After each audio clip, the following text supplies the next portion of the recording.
Olá pessoal, bom dia, boa tarde, boa noite a todos. Hoje eu vou conversar com vocês a respeito de um julgado do STJ que representa uma mudança de entendimento. Esses julgamentos são bastante relevantes, costumam ser bastante cobrados para quem estiver prestando algum certame, costumam gerar controvérsia jurídica na prática de quem esteja atuando. Então vamos ter atenção a esse julgado que versou, já vou apresentar o julgado, mas ele versou a respeito da responsabilidade pela atualização monetária do valor depositado em juízo. O credor deve, ao final, receber a quantia atualizada. Mas uma vez que o devedor deposite em juízo a quantia, não como pagamento, mas como garantia do juízo, e o valor sai da esfera patrimonial do devedor e ainda não entrou na esfera patrimonial do credor, fica depositado numa instituição financeira, vamos ver que a quem compete essa atualização, se é a instituição financeira ou se é o devedor, e aí houve uma mudança de entendimento aqui significativa. Bom, nós estamos tratando aqui do recurso especial 1.820.963, um julgado da Corte Especial do STJ, e como de costume, a referência completa do julgado e a disponibilização da ementa constarão aqui para os senhores na descrição desse vídeo. Como é que deu aqui o contorno fático dessa questão jurídica? Tivemos um processo de conhecimento, uma ação cognitiva que fixou em uma sentença condenatória a obrigação do réu de indenizar, de pagar ao autor ali R$1 milhão, uma certa quantia, se eu não me engano, R$1 milhão, por conta de quebra de um contrato, e no contrato havia a previsão dos encargos moratórios, dos juros moratórios de 1% ao mês. Então a sentença determinou o pagamento desse 1 milhão com os juros moratórios de 1% ao mês. A parte credora deu início ao cumprimento de sentença, solicitando, portanto, o pagamento dessa quantia de 1 milhão atualizado por 1% ao mês. Deu-se a intimação da devedora para realizar o pagamento em 15 dias. E o que a devedora fez foi efetuar um depósito da quantia atualizada, 1 milhão corrigido de 1% ao mês. Deu-se o depósito em juízo, mas ela expressamente disse que o depósito não valia como pagamento, que o depósito valia como garantia do juízo para fins que ela pudesse obter o efeito suspensivo na impugnação, na defesa, na fase de execução, a impugnação ao cumprimento de sentença. Depois, passado algum tempo, então, após a garantia do juízo, o depósito da quantia, o oferecimento da impugnação ao cumprimento de sentença, que é a defesa na execução, o juízo julgou essa defesa e refutou os argumentos, determinando, portanto, a subsistência do dever da executada de pagar aquele valor atualizado. E aí que surgiu a dúvida. A quem compete, a toda a evidência, a credora tem o direito a receber aquele 1 milhão atualizado com 1% ao mês, que é como consta do título executivo judicial da sentença transitada em julgado. E aí, qual foi a questão jurídica que surgiu aqui? A devedora disse, não, eu já me exonerei do dever de pagar, porque eu realizei ali o depósito, tudo bem, como garantia do juízo, mas agora basta a instituição financeira, que está a cargo, né, que está na posse da quantia, atualizar monetariamente e acrescentando juros pela instituição financeira, que o credor vai receber a quantia atualizada. Eu, devedora, já fiz o que me competia fazer. E o STJ tinha um entendimento justamente que dava razão, que sustentava esse argumento da devedora. E como eu já adiantei, nós passamos aqui nesse julgado a reverter esse entendimento. Vamos devagar, portanto, vendo aqui as referências normativas e jurisprudenciais. Bom, de acordo com o artigo 513 do CPC, o cumprimento, especialmente o parágrafo 1º, o cumprimento da sentença que reconhece o dever de pagar quantia far-se-á por requerimento do exequente, o que se deu no caso concreto. E o devedor deve ser intimado para cumprir a sentença, o que também se deu no caso concreto, e no mesmo sentido a previsão do artigo 523. O devedor tem 15 dias da intimação para realizar o pagamento. Não realizado o pagamento, o 525 permite o oferecimento da impugnação ao cumprimento de sentença, que foi o que a devedora, no caso concreto, apresentou. Só que o parágrafo 6º desse artigo 525 prevê que a interposição da impugnação ao cumprimento de sentença não suspende automaticamente a execução em curso, a prática dos atos constritivos, dos atos executórios. Para tanto, é necessário o preenchimento de 4 requisitos. É necessário que o impugnante, que o devedor, requeira o efeito suspensivo, que preencha os requisitos da tutela provisória de urgência, funs boniuris e periculo in mora, quer dizer, relevância dos fundamentos da impugnação, risco de dano grave, difícil ou impossível reparação, e o 4º e último requisito, que haja a garantia do juízo. E, no caso concreto, deu-se a garantia do juízo, o depósito foi realizado não como pagamento. O depósito foi realizado como fim de preencher o requisito para a concessão do efeito suspensivo à impugnação. E nós vimos que o efeito suspensivo foi concedido e, ao final, a impugnação foi rejeitada. A dúvida, a controvérsia que surge nesse caso é: a quem compete remunerar o valor depositado para fins de entregar ao credor a quantia que lhe é devida, atualizada monetariamente e com os acréscimos dos juros. O STJ tinha um entendimento, por meio desse julgado aqui, recurso especial 1.348.640 do Rio Grande do Sul, também um julgado, aquela feita da Corte Especial, aí o julgado pula aqui um pouquinho, está mal configurado, e vejam, foi fixada esta tese aqui, que veio a ser modificada, mas esse era o entendimento. Na fase de execução, o depósito judicial do montante integral ou parcial da condenação extingue a obrigação do devedor, nos limites da quantia depositada. Então, a tese sustentada, no caso concreto, pelo devedor, tinha realmente o beneplácito da jurisprudência até então sedimentada do STJ, que deu, inclusive, ensejo à redação originária, um pronunciamento vinculatório, portanto, fruto de um recurso repetitivo, do tema 677. Eu vou mostrar para os senhores como é que está esse tema 677 atualmente. Ele já está com a redação atualizada. Mas o entendimento que foi fixado inicialmente no tema 677 é esse que os senhores encontram aqui. Na execução, o depósito judicial extingue a obrigação do devedor nos limites da quantia depositada. Quer dizer, o STJ realmente entendia que depois de realizar o depósito, o devedor teria cumprido sua obrigação e teria apenas que aguardar o resultado do julgamento. Quer dizer, se o julgamento da impugnação fosse favorável ao devedor, ele receberia, levantaria o valor depositado, porque, ao fim e ao cabo, ele tinha razão. Ao revés, se quando o julgamento da impugnação ao cumprimento de sentença fosse refutado os argumentos da defesa na execução, o executado perderia a quantia depositada, está ali, a garantia do juízo converter-se-ia, é convertida, portanto, em pagamento, em expropriação, valor a ser expropriado pelo exequente, mas ele, executado, não precisaria fazer mais nada, não precisava pagar mais nenhuma verba à credora.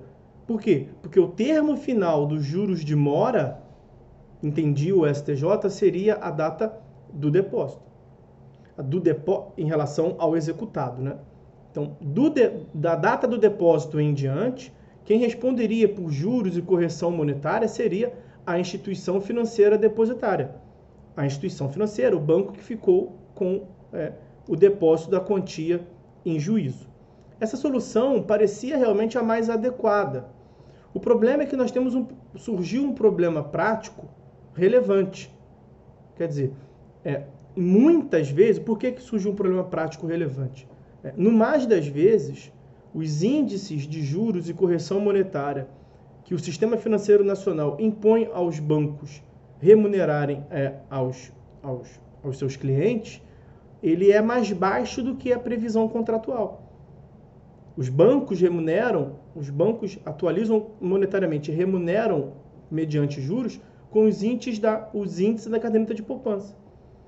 que são muito abaixo do valor praticado em mercado nos contratos. No caso concreto, por exemplo, o contrato previa 1% ao mês. E o banco, pela jurisprudência anterior do STJ, competia ao banco atualizar essa quantia da data do depósito em diante. E aí não incidiria 1% ao mês, como estava no contrato e como estava no título executivo, mas seria pelo juros da caderneta do poupança. Então isso fazia com que, durante o período do depósito, o valor a ser pago ao credor ficasse abaixo do que ele realmente teria direito de receber por força, seja do contrato, seja da decisão judicial.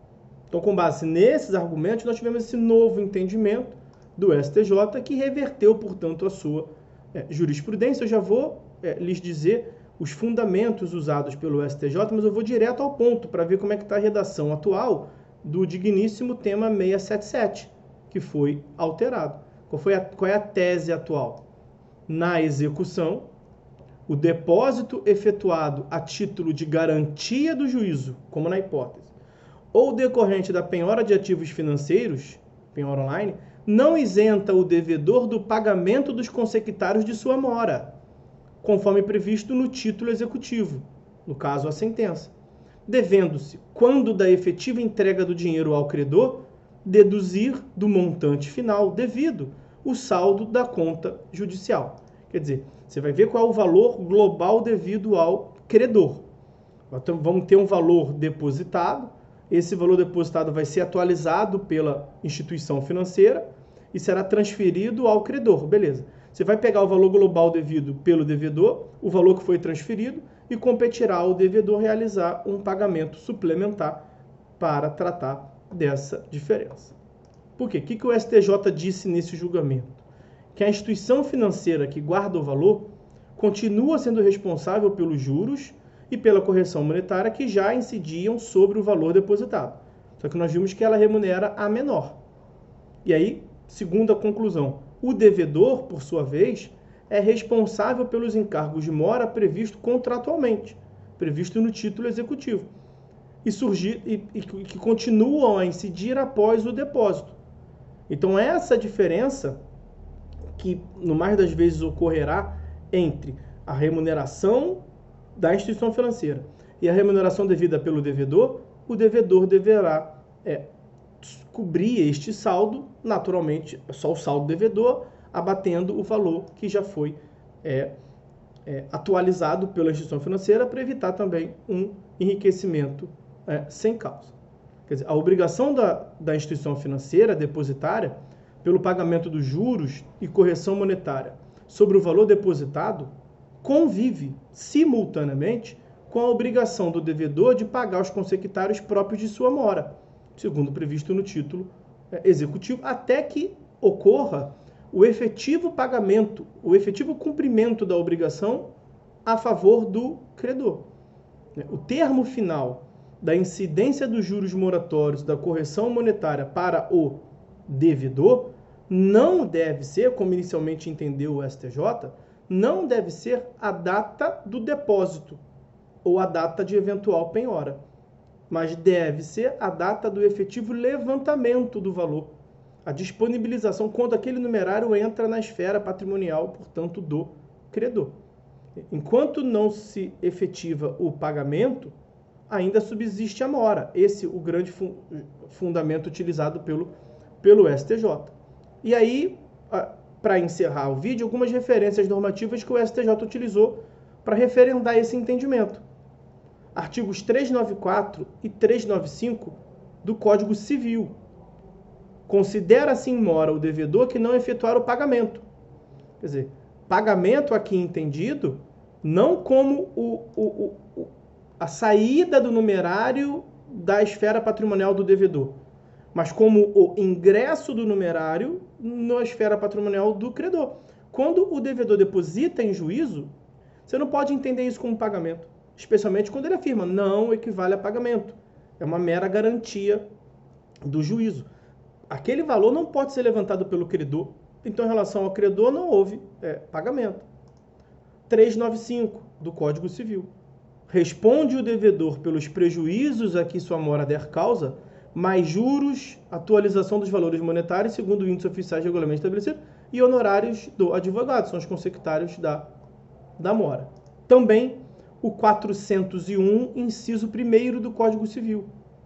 Purga-se a mora é purgada por parte do devedor, quando o devedor, oferece a prestação mais a importância dos prejuízos decorrentes no dia da oferta, que é o 395. E como é que se entende isso? Como eu acabei de dizer, a purgação da mora não se dá com um mero depósito em juízo, porque o credor não realizou o levantamento da quantia. Né? Somente o depósito judicial feito a título de pagamento voluntário é que pode ser tido como apto a purgar a mora. O depósito judicial feito como condição para obtenção do efeito suspensivo e para viabilização de uma discussão do débito e para que se obste atos constritivos do patrimônio do devedor, o que faz com que o credor não possa levantar a quantia, não pode ser tido como pagamento, não pode ser tido como causa extintiva da obrigação, não pode ser equiparado à purgação da mora. E no Código de Processo, até agora, vimos, portanto, 394, 395, 401, ambos do Código Civil. Olha o que o Código de Processo Civil diz em relação à satisfação do crédito, a extinção da obrigação de pagamento. A satisfação do crédito exequendo far-se-á pela entrega do dinheiro ao credor ou pela adjudicação dos bens penhorados pelo credor. É a redação do artigo 904 do Código de Processo Civil. O depósito feito como condição para obtenção do efeito suspensivo não se equivale a nenhuma dessas hipóteses. Não é adjudicação e não é satisfação, não é pagamento da obrigação, como estamos aqui a tratar. E também o 906 do Código de Processo Civil prevê: ao receber o mandado de levantamento, o exequente dará ao executado, por termo nos autos, quitação da quantia paga. Então, somente se entende como quitada o valor devido, a quantia devida, com o levantamento, com mandado de levantamento, mandado de pagamento expedido a favor do credor. No caso dos autos, em casos como este, em que se dá o depósito da quantia como condição para obtenção do efeito suspensivo, quer dizer, como garantia do juízo, não se amolda nenhuma dessas hipóteses do 904, do 906 do Código de Processo Civil, nem ao 394, 395, 401, inciso 1º do Código Civil. Então, atenção a este novo entendimento do STJ, que gerou uma nova redação do tema repetitivo número 677, ao qual eu leio por uma última vez. Na execução, o depósito efetuado a título de garantia do juízo ou decorrente de penhora de ativos financeiros não isenta o devedor do pagamento dos consectários de sua mora, conforme previsto no título executivo, devendo-se, quando da efetiva entrega do dinheiro ao credor, deduzir do montante final devido o saldo da conta judicial. Então, o que representa isso? A instituição financeira vai continuar remunerando pelos seus critérios próprios e vai gerar um saldo a favor do credor. Um saldo a favor do credor, que é uma relação entre o credor e o devedor. Quem é que deve remunerar essa diferença? Naturalmente que o devedor. Então, os juros de mora devidos pelo devedor em relação ao credor subsistem até o momento do pagamento. E antigamente o STJ entendia que os juros de mora por parte do devedor era somente até o momento do depósito. E dali em diante, apenas a instituição financeira iria responder, o que poderia gerar um prejuízo para o credor, como explicamos no vídeo, ok? Então essas as considerações que eu queria fazer nesse encontro de hoje. Muita atenção, fiquem todos com Deus e até a próxima.